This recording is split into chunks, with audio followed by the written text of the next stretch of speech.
Have you ever made homemade potato chips? You want to know how? Then this video is for you. So let's head out and grab some potatoes from a cool room. These potatoes are really gonna shrink up when we cook them, so we want some medium to large potatoes, something about like this. But just look at this mess. I've got to get these potatoes preserved and organized. I'm gonna leave my peelings on, so I will give the potatoes a quick little scrub. We want these slices to be as even as possible. This is gonna allow for much more uniform cooking. The best thing I've seen for this is some sort of vegetable slicer. Now I have this automatic one here and it works pretty amazing. Now I don't know about you, but I can't slice them that thin and uniform by hand. There's hundreds of different ways to season chips, and you can go with something simple like one of them pre-blended up seasonings, but I like to make my own. So I'm using some smoked paprika, chili powder, salt, and this brown sugar alternative. I don't measure everything out, I just kind of roll with it, but I will tell you the bulk of that barbecue flavor is gonna come from this chili powder. I like to load mine into a bag. Now I will tell you, I've tried this with and without oil, and I prefer not to use oil, but it just seems to work a little bit better. So I'm gonna use a couple capfuls of avocado oil for a bag this size. Just toss the bag around a little bit to try to give good even coverage on there, then add your seasoning in and repeat until you got good coverage with that also. To keep these as healthy as possible, I'm using my air fryer. I use the lowest temp possible, and with my air fryer that's 300 degrees, it start with about 30 minutes, but you're gonna need to keep a good check on them. I like to open the lid about every 10 minutes and give them a good stir. That way they're not sticking together and they cook more evenly.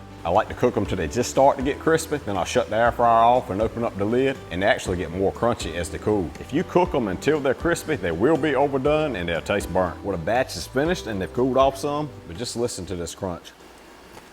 So I cooked 5 medium potatoes, and this is what I ended up with. Now I ended up running this batch for 1 hour, stirring every 10 minutes. I cannot stress to you how important it's gonna be to stir and break apart these potatoes every 10 minutes to get them to cook properly. But play around with different flavors and find something that you like. Are these as addicting as some chips you find in the store? Maybe not, but you know what? They're way healthier for you. No artificial flavors or preservatives, and you can make them right from your own backyard potatoes. So do you air fry potato chips? Well, if not, be sure to give these a try.